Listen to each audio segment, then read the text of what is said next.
Hi friends, praise the lord. ఈరోజు ఈ వీడియోలో ఇశ్రాయేలీలను పరిపాలించిన మొదటి రాజైన సౌలు గురించి తెలుసుకుందాము. సమూయేలు ప్రవక్త, యాజకుడు, న్యాయాధిపతి గురించి తెలుసుకోవాలి అని అనుకుంటే ఆల్రెడీ వీడియో అయితే చేయడం జరిగింది.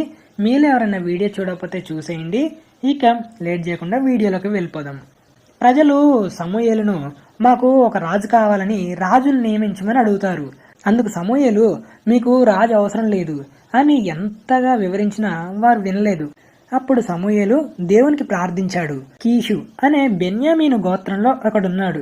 కీషు భాగ్యవంతుడు, అంటే బాగా ఆస్తిపరుడు అని అర్థం. అతనికి సౌలు అనే ఒక కుమారుడున్నాడు. యవ్వన కాలానికి వచ్చాడు. అయితే సౌలు బహు సౌందర్యం గలవాడు, అంటే అందంగా ఉన్నాడు. యవ్వన కాలానికి వచ్చాడు. ఇశ్రాయేలీలలో అతని పాటి సుందరుడు ఇంకొకడు లేడు. ఇంకా మంచిగా ఎత్తున్నాడు, అందరికంటే ఎత్తున్నాడు. అయితే ఒకరోజు సౌలు తండ్రి యొక్క గాడిదలు తప్పిపోయాయి. అయితే కీషు ఈ విషయం సౌలుకు చెప్పి తన దాసుల్ని వెంట పెట్టుకుని గాడిదలను వెతకమని పంపిస్తాడు. అలా వారు షాలీష, షయలీము దేశము, బెన్యామీనీయుల దేశమంతా సంచరించి చూస్తారు. కానీ అవి అక్కడ కనబడలేదు. అయితే వారు కొంచెం ముందుకు ప్రయాణించేయగా సూపు అనే దేశానికి వచ్చినప్పుడు సౌలు తన దాసునితో ఇలా అంటున్నాడు, మనం గాడిదల కోసం చింతించకుండా నా తండ్రి మన కోసం విచారపడతాడేమో అని తన దాసునితో అంటాడు. అప్పుడు తన దాసుడు, ఈ పట్టణంలో దైవజనుడు ఒకడున్నాడు. అతడు బహుగనుడు, అంటే మంచి పేరున్న వ్యక్తి. అతడు ఏ మాట చెప్తే ఆ మాట నెరవేరుతుంది. మనం వెళ్లాల్సిన మార్గం అతడు మనకు తెలియజేయనేమో. అతని దగ్గరికి వెళ్దాం రండి అని అన్నాడు. అందుకు సౌలు తగ్గింపుతో పనివాడు చెప్పిన మాటను ఆలకించాడు. అందుకు సౌలు, మనం దైవజనుడి దగ్గరికి వెళ్తున్నామంటే బహుమానం ఏదో ఒకటి తీసుకుని వెళ్ళాలి కదా, కానీ మన దగ్గర ఏం లేవు కదా, మనం భోజనానికి తెచ్చుకున్న పదార్థాలన్నీ అయిపోయాయి కదా అని పనివానితో అంటాడు.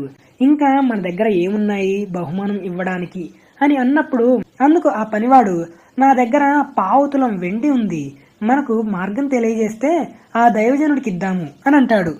అలా సమూయేలు ప్రవక్త ఉండే ఊరికి వెళ్లి నీళ్లు చేదుకునే కన్యకలను దైవజనుడి గురించి సమాచారం అడుగుతారు.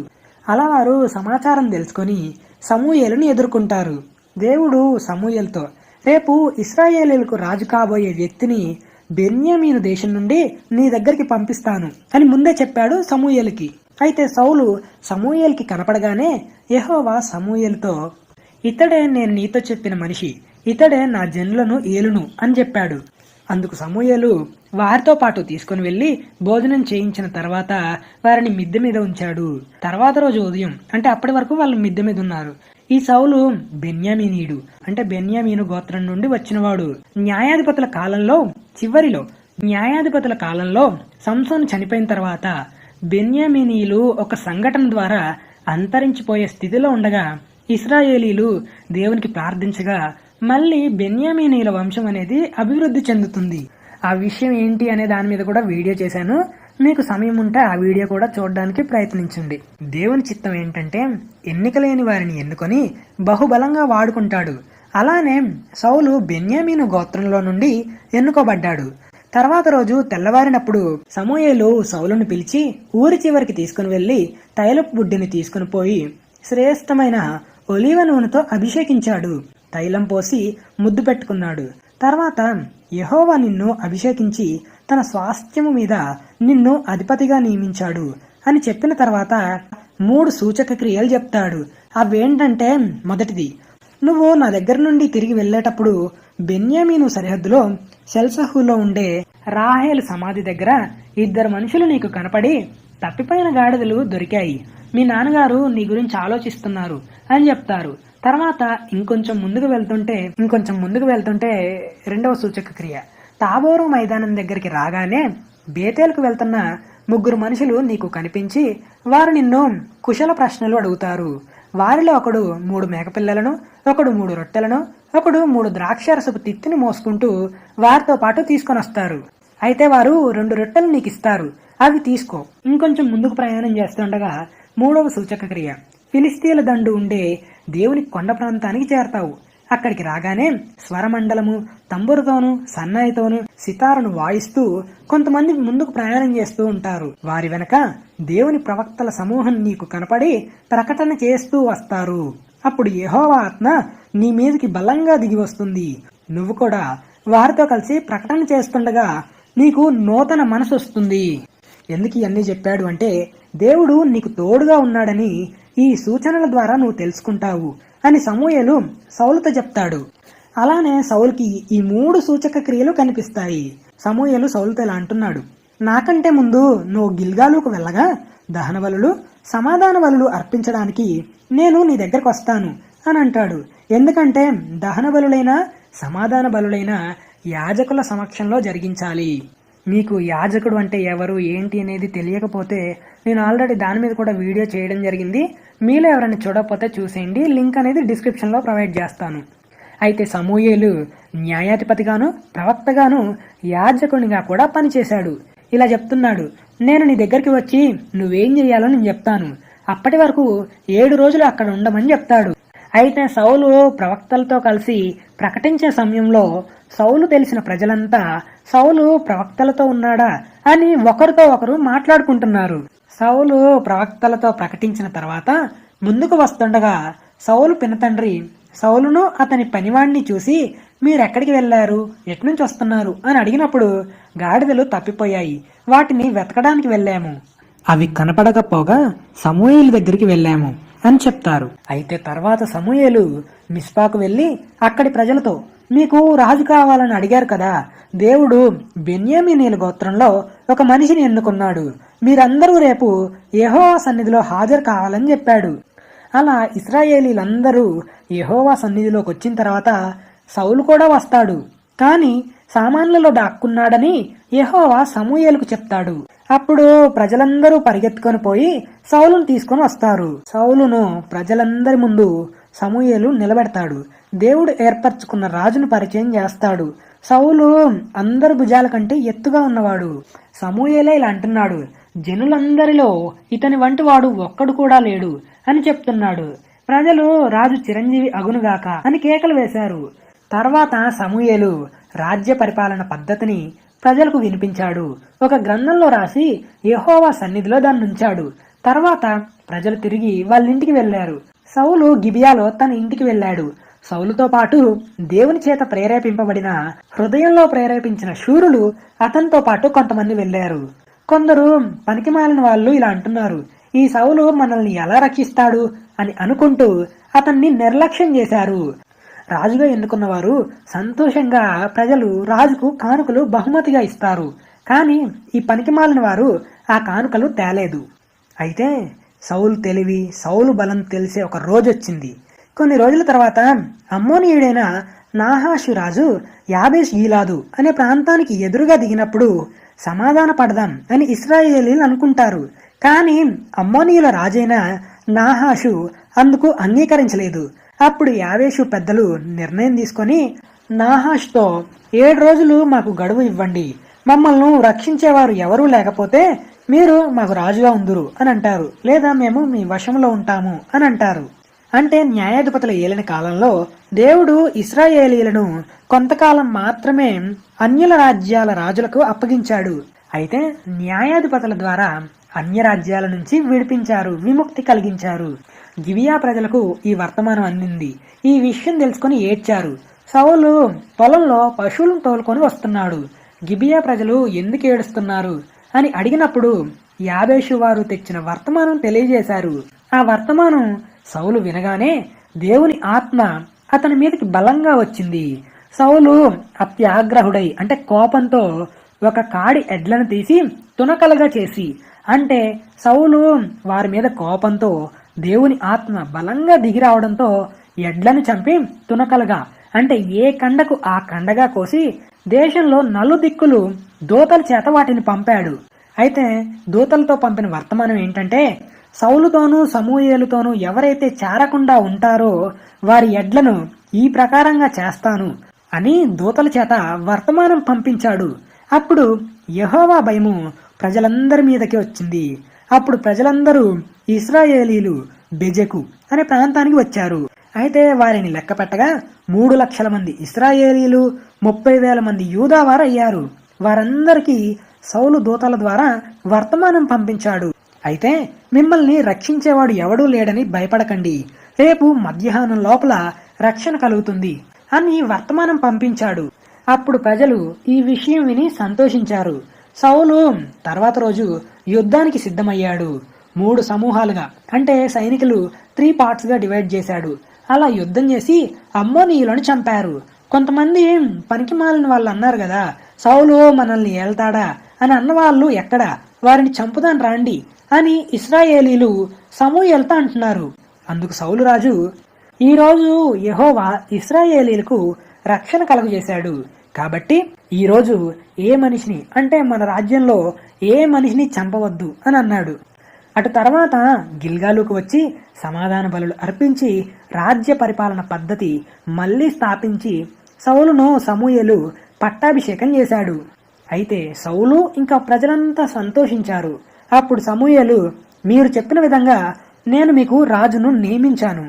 దేవుడైన యెహోవా నిబంధన, దేవుని ఆజ్ఞలు పాటించి ప్రశాంతంగా దేవుని మార్గంలో నడిస్తే, దేవుని నిబంధన, దేవుని ఆజ్ఞలు పాటించి మిమ్మల్ని ఏలే రాజు యొక్క మాట వింటే మీకు క్షేమం కలుగుతుంది. ఇంకా మోషే గురించి, వారి పితరుల గురించి, ఐగుప్తు నుండి విడిపించిన విషయాలు ప్రజలకు చెప్తాడు సమూయేలు. అలానే మీరు అన్య దేవతలను పూజిస్తే దేవుని హస్తం మీకు విరోధంగా ఉంటుంది. ఇది గోధుమల కోతకాలం.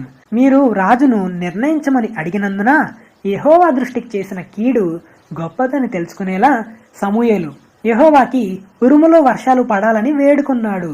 యెహోవా ఆ రోజున ఉరుములను వర్షాలను కురిపించాడు. అప్పుడు ప్రజలందరూ సమూయేలుకు దేవునికి భయపడ్డారు. ప్రజలు సమూయేలుతో ఇలా అంటున్నారు, అవును, నువ్వెంత చెప్పినా మేము వెళ్ళలేదు. మా మీద రాజును నియమించమని అడగటం మా పాపాలన్నిటికీ మించిన కీడు మేం చేశాం. కాబట్టి మేము మరణం కాకుండా నీ దాసులమైన మా కోసం దేవుడైన యెహోవాకి ప్రార్థించమని అడుగుతారు. అందుకు సమూయేలు ఇలా అన్నాడు, భయపడకండి, మీరు ఈ కీడు చేసిన మాట నిజమే. అయినా మీరు యెహోవాని విసర్జించకుండా ఆయనను పూర్ణ మనసుతోనూ పూర్ణ హృదయంతోనూ దేవుణ్ణి ఆరాధించండి. దేవుని తట్టు తిరగండి, దేవుణ్ణి మాత్రమే ఆరాధించండి. ప్రయోజనం లేని, రక్షించలేని మాయా స్వరూపాలు అంటే విగ్రహాలను పూజించకండి. దానిలో ఎలాంటి శక్తి లేదు. యెహోవా మిమ్మల్ని జనంగా చేసుకోవడానికి ఇష్టం కలిగి ఉన్నాడు. దేవుడు తనను నమ్మిన ప్రజలను ఎన్నటికీ విడవడు, ఎడబాయడు. నేను నా మట్టుకు ముసలితనంలో ఉన్న మీ నిమిత్తం ప్రార్థన చేయకపోతే దేవుని దృష్టిలో పాపం చేసిన వాడిని అవుతాను, దేవుని సన్నిధికి దూరం అవుతాను అని చెప్తున్నాడు సమూయేలు. సమూయేలు ప్రజలతో ఇలా చెప్తున్నాడు, మీరు కీడు చేసే వాళ్ళగా ఉంటే తప్పకుండా మీరు, మీ రాజు నాశనం అవుతారు అని చెప్పాడు. సౌలు 30 సంవత్సరాలు వచ్చినప్పుడు 2వ సంవత్సరం ఇశ్రాయేలీలకు రాజుగా పరిపాలించాడు. అంటే 1 సంవత్సరం గడిచింది. అప్పటికి సౌలుకు పెళ్ళయింది. ఈ వాక్యం అనేది 1వ సమూయేలు 14వ అధ్యాయం 49వ వచనంలో కనిపిస్తుంది. సౌలు భార్య పేరు అహీనోయము. ఈమె ఎవరంటే అహిమయసు అనే వ్యక్తి యొక్క కుమార్తె. అతనికి పిల్లలున్నారు. వారి పేర్లేంటంటే యోనాతాను, ఇష్వి, మెల్కీషువ అని సమూయేలు గ్రంథంలో, అలానే 1వ దినవృత్తాంతంలో 10వ అధ్యాయం 2వ వచనంలో అభినాదాబు అని ఇంకొక కుమారుడు కనిపిస్తాడు. అలానే సౌలుకు 2 కూతురులున్నారు. అయితే పెద్దదాని పేరు మేరబు, చిన్నదాని పేరు మీకాలు అనే 2 కూతురులున్నారు. ఇంకా సౌలు యొక్క సైన్యాధిపతి పేరు అబ్నేరు. ఇతడు సౌలుకు పినతండ్రి అయిన నేరు కుమారుడు. సౌలు తండ్రి అయిన కీషును, అబ్నేరు తండ్రి అయిన నేరును అబీయేలు కుమారులు. ఇదే సౌలు కుటుంబం గురించి పరిచయం. సౌలు దగ్గర ఇశ్రాయేలీలలో 3000 మందిని తనతో పాటు ఉంచుకున్నాడు. యోనాతాను దగ్గర 1000 మంది బెన్యామీనీలను తన దగ్గర ఉంచుకున్నాడు. యోనాతాను గేబా అనే ప్రదేశంలో ఉన్న ఫిలిస్తీన్ల దండును హతం చేశాడు. ఈ సంగతి ఫిలిస్తీన్లకు తెలిసింది. అయితే దేశమంతా హెబ్రేయులు వినాలని సౌలు బాకా ఊదించాడు. అయితే సౌలు ఫిలిస్తీన్ల దండును హతం చేసినందున ఇశ్రాయేలీలు ఫిలిస్తీన్లకు హేయులయ్యారు అని ఇశ్రాయేలీలకు వినబడినప్పుడు గిల్గాలులో ఉన్న సౌలు దగ్గరకు వచ్చారు. అయితే ఫిలిస్తీన్లు ఇశ్రాయేలీలతో యుద్ధం చేయడానికి 30,000 మంది రథాలను, 6,000 గుర్రపు రౌతులను, ఇసుక రేణువుల వలె విస్తారమైన జనసమూహం యుద్ధానికి వచ్చారు. వారు బేతావేను తూర్పు దిక్కున మిక్మషు అనే ప్రాంతంలో దిగారు. ఇశ్రాయేలీలు వారికి భయపడి వారు ఇరుకులో ఉన్నట్టు తెలుసుకుని గుహలలోనూ పొదలలోను మెట్టెలలోను ఉన్నత స్థలములలోను దాక్కున్నారు. కొందరు హెబ్రీలు యోర్దాను నది దాటి గాదు దేశానికి గిలాదు దేశానికి వెళ్లిపోయారు. కాని సౌలు ఇంకా యుద్ధం జరిగే ప్రాంతానికి రాలేదు. గిల్గాలులో ఉండిపోయాడు. అయితే జనులందరూ భయపడుతూ అతన్ని వెంబడించారు. సమూయేలు చెప్పినట్టు అతడు 7 రోజులు ఆగి సమూయేలు గిల్గాలునకు రాకపోవటం చూసి సౌలు యాజకుడు అర్పించాల్సిన దహన బలులు సమాధాన బలులు సౌలు బలులు అర్పిస్తాడు. బలులు అర్పించిన వెంటనే సమూయేలు అక్కడికి వస్తాడు. ఇలా అడుగుతాడు, నువ్వు ఇక్కడ చేసిన పనేంటి? సౌలు తప్పు ఒప్పుకోకుండా కారణం చెప్తున్నాడు. అవును, నువ్వన్నది కరెక్టే, నేను దేవుని ఆజ్ఞ మీరాను. దేవుని కోసం ప్రార్థించి ఇది ఒక్కసారికి నన్ను క్షమించమని అడగవా అని కూడా సమూయేలుకు చెప్పలేదు. ఇలా చెప్తున్నాడు, జనులు నా దగ్గర నుండి చెదిరిపోవడం, సకాలంలో నువ్వు రాకపోవడం, ఫిలిస్తీన్లు మిక్మషు అనే ప్రదేశం నుండి కూడి ఉండటం చూసి ఇంకను యెహోవాను శాంతిపరచక ముందే ఫిలిస్తీన్లు వచ్చి నా మీద పడతారని నేను సాహసించి బలి అర్పించాను అని అంటాడు. అందుకు సమూయేలు, నీ దేవుడైన యెహోవా నీకిచ్చిన ఆజ్ఞను గైకొనకుండా నువ్వు అవివేకపు పని చేశావు. దేవుడు ఏమనుకున్నాడంటే నీ రాజ్యాన్ని ఇశ్రాయేలీల మీద సదాకాలం నిన్నే రాజుగా ఉంచాలి అని అనుకున్నాడు. కానీ దేవుని ఆజ్ఞ నువ్వు మీరావు. యాజకుడు చేయాల్సిన పనిని నువ్వు చేసి తప్పు చేశావు అని సమూయేలు అంటాడు. కాబట్టి నీ రాజ్యం ఇక నిలవదు. అంటే నిన్ను రాజుగా తొలగించి యెహోవా చిత్తం హృదయపూర్వకంగా చేసే వ్యక్తిని ఎన్నుకొని అతన్ని రాజుగా నియమిస్తాడు అని చెప్తాడు. అయితే సౌలు దగ్గర అతని కుమారుడైన యోనాతాను దగ్గర మాత్రమే ఆయుధాలున్నాయి. సైనికుల దగ్గర ఆయుధాలు లేవు. ఆ దినముల్లో యోనాతాను తన తండ్రికి ఏం చెప్పకుండా ఆయుధాలు మోసేవాడిని పిలిచి ఫిలిస్తీన్లను చంపడానికి తీసుకుని వెళ్తాడు.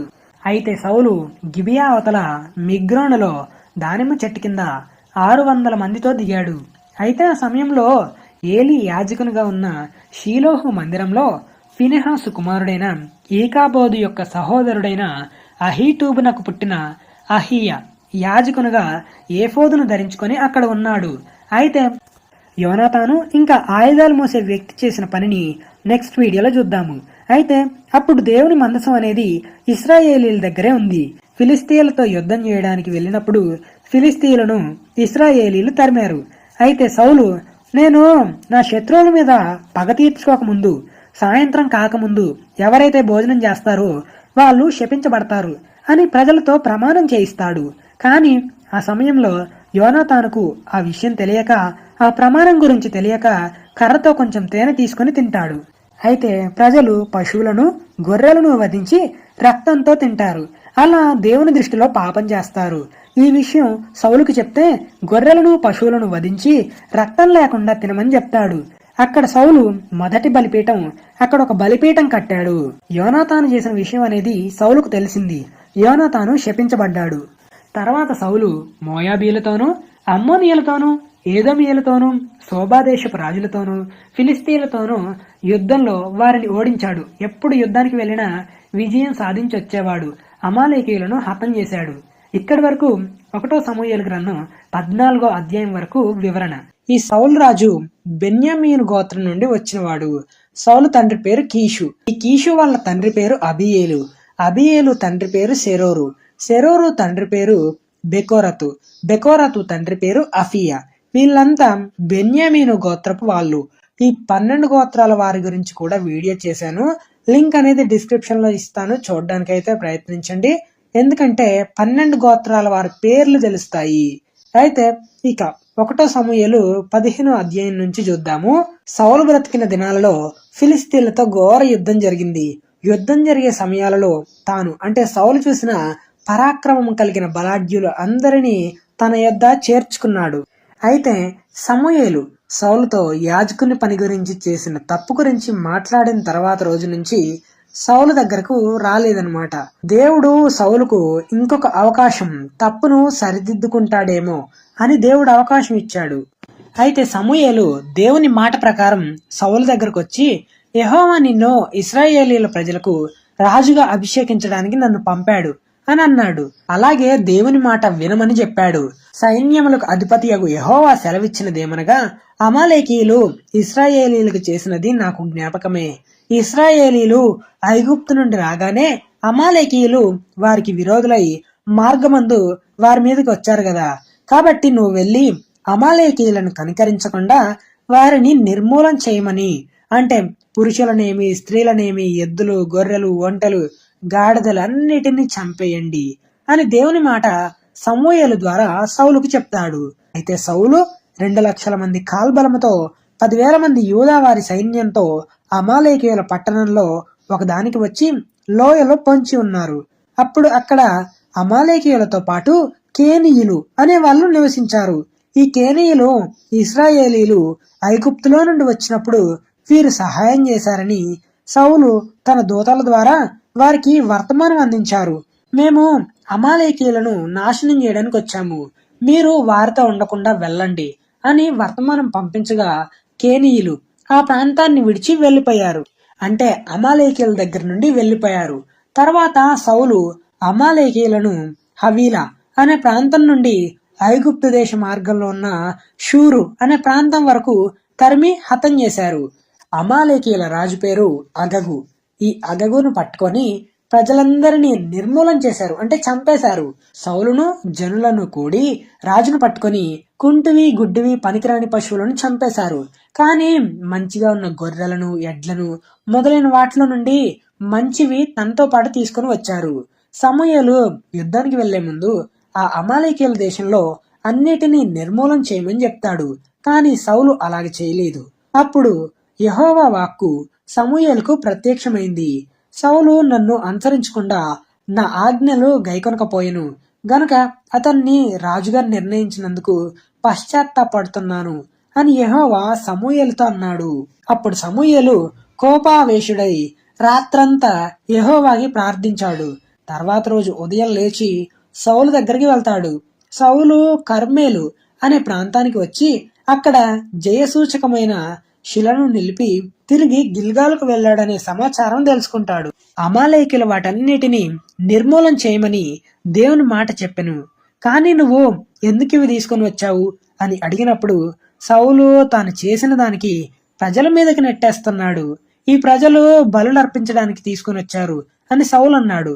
అందుకు సమూయేలు, నువ్వు రాజు కాకముందు నీ దృష్టికి నీవు అల్పునిగా ఉన్నప్పుడు ఇశ్రాయేలీలకు శిరస్సు వైతివి, అంటే దేవుడు తోకగా ఉన్న నిన్ను తలగా చేసెను, అంటే కింది స్థాయిలో ఉన్న నిన్ను పైన నిలబెట్టాడు అని చెప్తున్నాడు. కానీ నువ్వు శపించబడిన వాటిలో నుండి తీసుకుని వచ్చి దేవుని దృష్టికి కీడి చేశావు అని అన్నాడు. అందుకు సౌలు సమూయేలుతో, ఆ మాట అనవద్దు, నేను దేవుని చెప్పిన మాట ప్రకారం చేశాను. కానీ ఈ ప్రజలు పశువులను దహన బలులు అర్పించడానికి తీసుకుని వచ్చారు అని సౌలు కారణాలు చెప్తున్నాడు. సౌలు రాజు కాకముందు ఎంతో తగ్గింపు కలిగి జీవించాడు. అయితే సమూయేలు ఇలా అంటున్నాడు, యెహోవా సెలవిచ్చిన ఆజ్ఞను ఒకడు గైకొనట వలన యెహోవా సంతోషిస్తాడు. ఒకడు దహన బలులు అర్పించిన యెడల ఆయన సంతోషిస్తాడా? ఆలోచించుము, బలులు అర్పించుట కంటే ఆజ్ఞ గైకొనుట శ్రేష్టము. దేవునికి వ్యతిరేకంగా తిరుగుబాటు చేయడం, సోదె చెప్పడం పాపంతో సమానం. దేవునికి మూర్ఖతను అగుపరచుట అనేది మాయా విగ్రహము, గృహదేవతలను పూజించుటతో సమానం. యెహోవా ఆజ్ఞను నువ్వు విసర్జించావు, కాబట్టి నువ్వు రాజుగా ఉండకుండా ఆయన నిన్ను విసర్జించెను అని చెప్పగా సౌలు జనులకు జడిసి వారి మాట విన్నాను. నేను యెహోవా ఆజ్ఞను నీ మాటను మీరి పాపం చేశాను. కాబట్టి నువ్వు నాతో పాటు వచ్చి నా పాపాన్ని పరిహరించి నేను యెహోవాకు మొక్కనట్లు నాతో పాటు తిరిగి రమ్మని వేడుకుంటాడు. కానీ సమూయేలు అందుకు అంగీకరించలేదు. వెనక్కి తిరిగి ఇంటికి వెళ్ళిపోదాము అని అనుకుంటాడు. కానీ సౌలు సమూయేలు దుప్పటి చెంగును పట్టుకున్నందున అది చినిగింది. అప్పుడు సమూయేలు సౌలుతో, దేవుడు నీ రాజ్యాన్ని నీ చేతి నుండి లాగివేసి నీకంటే ఉత్తముడైన నీ పొరుగువానికి దానిని అప్పగిస్తాడు అని అన్నాడు. సౌలు బ్రతిమాలి వేడుకొనగా సమూయేలు సౌలుతో పాటొస్తాడు. తర్వాత గిల్గాలులో సౌలు యెహోవాకు మొక్కిన తర్వాత అమాలేకీయుల రాజును నరికేశారు, అంటే హతం చేశారు. తర్వాత సమూయేలు తన ఇంటికి వెళ్ళిపోయాడు రామాలో. అయితే సౌలు గిబియాలోని తన ఇంటికి వెళ్ళాడు. తర్వాత నుంచి సౌలు బ్రతికిన దినములలో సమూయేలు సౌలు దగ్గరికి వెళ్ళలేదు. కానీ సమూయేలు సౌలు గురించి దుఃఖాక్రాంతుడాయను, అంటే బాధపడుతున్నాడు. ఇంకా దేవుడు కూడా సౌలును రాజుగా నిర్ణయించినందుకు పశ్చాత్తాపడ్డాడు. తర్వాత దేవుడు సౌలును రాజుగా చేసినందుకు సమూయేలు చాలా బాధపడ్డాడు. తర్వాత దేవుడు యెష్షయి కుమారుడైన దావీదును అభిషేకించమని సమూయేలుకు చెప్తాడు. అలా దావీదును సమూయేలు అభిషేకించాడు. దేవుని మార్గంలో హెచ్చింపు, అవిధేయత, గర్వం అనేది పడిపోయే ముందు లేస్తుంది. అలానే సౌలు కూడా ఉన్నాడు. తర్వాత యెహోవా ఆత్మ సౌలును విడిచిపోయి యెహోవా యొద్ద నుండి ఒక దురాత్మ ఒకటొచ్చి అతన్ని పట్టుకుంది. తర్వాత సితారను చమత్కారంగా వాయించగల దావీదును సేవకులు పరిచయం చేశారు. దావీదు గురించి ఇలా చెప్తున్నారు: దావీదు శూరుడు, యుద్ధశాలి, మాట నేర్పరి. ఇంకా యెహోవా దావీదుకు తోడుగా ఉన్నాడని సౌలుకు చెప్పారు. అలా సౌలు తన దూతలను పంపి దావీదునకు సౌలు దగ్గర సేవ చేయడానికి ఒప్పుకోమని యెష్షయికి వర్తమానం అందిస్తారు. అయితే దావీదు సౌలు దగ్గరకు వచ్చినప్పుడు బహు ఇష్టం కలిగింది. తర్వాత ఆయుధాలు మోసేవాడయ్యాడు దావీదు. దేవుని దగ్గర నుండి దురాత్మ వచ్చి సౌలును పట్టినప్పుడల్లా దావీదు సితారను పట్టుకుని వాయించగా దురాత్మ సౌలును విడిచిపోయేది. అయితే ఫిలిస్తీయులతో యుద్ధానికి కూడుకున్నప్పుడు అప్పుడు గాతువాడైన గొల్యాతు అందరికంటే ఎత్తుగా ఉన్నాడు. ఈ గొల్యాతు ఏమంటున్నాడంటే, నన్ను చంపితే మేము మీకు దాసులవుతాము, లేదా నా చేతిలో మీరు చనిపోతే మీరు నాకు దాసులవుతారు అని వాళ్ళని భయపెడుతున్నాడు. అప్పుడు ఇశ్రాయేలీలు అతనితో యుద్ధం చేయడానికి చాలా భయపడ్డారు. అయితే యెష్షయి పెద్ద కుమారులు సౌలు వెంట యుద్ధానికి వెళ్తారు. అయితే దావీదు గొర్రెలు మేపుతూ ఉంటాడు. తన అన్నలకు ఆహారం ఇవ్వడానికి వెళ్తాడు. అలా దావీదు గొలియాతును చంపుతాడు. సౌలు ఏమని ప్రకటించాడంటే, గొలియాతుని చంపిన వాళ్ళకి తన కూతురునిచ్చి పెళ్లి చేస్తానని, ఐశ్వర్యం ఇస్తానని అంటాడు. అలా దావీదు విజయం సాధించాడు. ప్రజలు ఇలా అంటున్నారు: సౌలు 1000 కొలది, దావీదు 10,000 కొలది శత్రువులను హతం చేశారు అని స్తుతిస్తున్నారు, పాట పాడుతున్నారు. ఈ మాట సౌలుకి నచ్చలేదు. సౌలుకి బాగా కోపం వచ్చింది. మనసులో ఇలా అనుకుంటున్నాడు: ప్రజలు దావీదునకు 10,000 కొలది అని, నాకు 1000 కొలది అను స్తుతులు పాడారే, రాజ్యం తప్ప మరి ఏమీ అతడు తీసుకోగలడు అని మనసులో అనుకున్నాడు. కాబట్టి అప్పటి నుంచి సౌలు దావీదు మీద విషపు చూపును నిలిపాడు. తర్వాత రోజు సౌలు మీద దురాత్మ పడగా దావీదు సితారను వాయిస్తుండగా సౌలు దగ్గర ఒక ఈట ఉంది. ఆ ఈటను దావీదు మీదకి విసిరాడు. అయితే దావీదు 2 సార్లు తప్పించుకున్నాడు.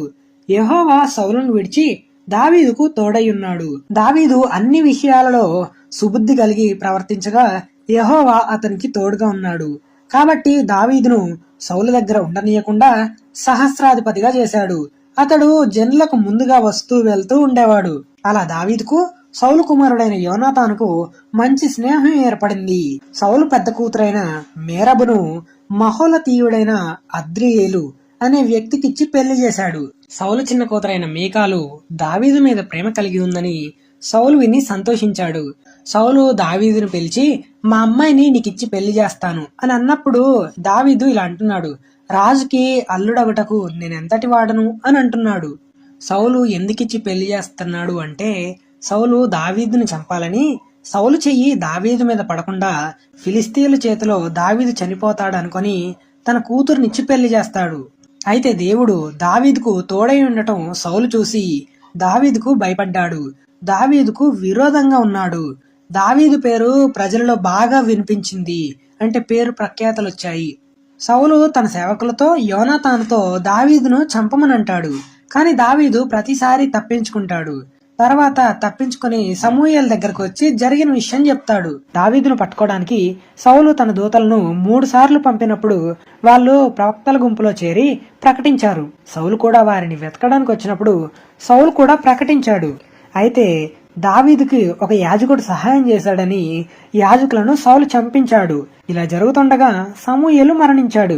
రామాలో అతని ఇంటి దగ్గర అతన్ని పాతిపెట్టారు. సౌలు తన కూతురైన మీకాలను గల్లీము వాడైన లాయిషు కుమారునికి ఇచ్చి ఉండెను. దావీదు ఎక్కడికి వెళ్తే సౌలు అక్కడ వెతకడానికి వెళ్ళాడు. కానీ దేవుడు ప్రతిసారి సౌలుకు చిక్కనివ్వలేదు. తర్వాత సౌలు రాజుగా ఉన్నప్పుడు దేశంలో శకునాలు చూసే వాళ్ళని, చిల్లంగి వారిని, కర్ణ పిశాచము గలవారిని దేశంలో నుండి వెళ్ళగొట్టాడు. ఫిలిస్తీయులతో యుద్ధం చేయడానికి సౌలు వారిని చూసి భయపడ్డాడు. యెహోవాకి ప్రార్థింపగా స్వప్నము ద్వారా అంటే కలల ద్వారా, ఊరిము ద్వారా లేదా ప్రవక్తల ద్వారా కూడా దేవుని మాట ఏమీ సెలవీయక ఉండెను. సౌలు మారువేషంలో కర్ణపిశాచం గల ఒక స్త్రీ దగ్గరికి వెళ్తాడు. ఆ స్త్రీ కర్ణపిశాచం సాయంతో మంత్రాలతో సమూయేలును రప్పిస్తుంది. ఆ స్త్రీ సమూయేలును చూసి బిగ్గరగా కేకవేసి, నువ్వు సౌలు కదా, నన్నెందుకు మోసం చేశావు అని సౌలుతో అనగా, సౌలు నువ్వు భయపడవద్దు, నీకు ఏం కనపడింది అని అడిగినప్పుడు అందుకు ఆ స్త్రీ, దేవతలలో ఒకడు భూమి నుండి పైకి రావడం నేను చూస్తున్నాను, అందుకతడు ఏ రూపంలో ఉన్నాడు అని అడిగినప్పుడు దుప్పటి కప్పుకొని ముసలివాడొకడు వస్తున్నాడు అని అనగా సౌలు అతడు సమూయేలుని గ్రహించి సౌలు సాగిలపడి నమస్కారం చేశాడు. సమూయేలు వారి ముందు ప్రత్యక్షమయ్యాడు. ఇలా అంటున్నాడు, నన్ను పైకి రమ్మని నువ్వెందుకు తొందర పెట్టావు అని సౌలును అడగగా అందుకు సౌలు, నేను బహుశ్రమలో ఉన్నాను, ఫిలిస్తీయులు నా మీదికి యుద్ధానికి రాగా దేవుడు నన్ను ఎడబాసి ప్రవక్తల ద్వారానైనా కలల ద్వారానైనా నేను చేయాల్సింది నాకు తెలియజేయడానికి ఎవరూ లేరు, అందుకే నిన్ను పిలిపించాను అని అన్నాడు. అందుకు సమూయేలు, దేవుడు నిన్ను విడిచాడు, నీకు పగవాడయ్యాడు, నన్ను అడగటం వల్ల ప్రయోజనం ఏంటి అని అన్నాడు. యెహోవా తన మాట తన పక్షముగా నెరవేరుస్తున్నాడు, నా ద్వారా ఆయన సెలవిచ్చినట్టు నీ చేతి నుండి రాజ్యం తీసివేసి నీ పొరుగువాడైన దావీదుకు దాన్ని ఇచ్చివేయుచున్నాడు. యెహోవా ఆజ్ఞకు లోబడకుండా అమాలేకీయుల విషయంలో పాపం చేశావు. రేపు యెహోవా నిన్నును ఇశ్రాయేలీయులను ఫిలిస్తీయుల చేతికి అప్పగిస్తాడు. రేపు నువ్వు నీ కుమారులు నాతో పాటు ఉంటారు, అంటే చనిపోతారు అని అర్థం. సౌలు ఆ మాటలు విని భయపడి నేలకు సాష్టాంగపడి దివారాత్రము భోజనం చేయకుండా ఉండెను. అయితే ఆ స్త్రీ ఆహారం పెడుతుంది, రొట్టెలను కొన్ని పెడుతుంది. అవి తిని సౌలు తన సేవకులు లేచి ఆ రాత్రి వెళ్లిపోయారు. అంతలో ఫిలిస్తీయులు దండెత్తిపోయి అఫేకులో దిగారు. ఇశ్రాయేలీలు యజ్రెయేలులో దిగారు. దావీదు తన జనులను ఆకీషుతో కలిసి దండు వెనక తట్టు ఉన్నాడు. అయితే ఆకీషు సర్దారులు దావీదును వారి దగ్గర నుండి వెనక్కి పంపిస్తారు.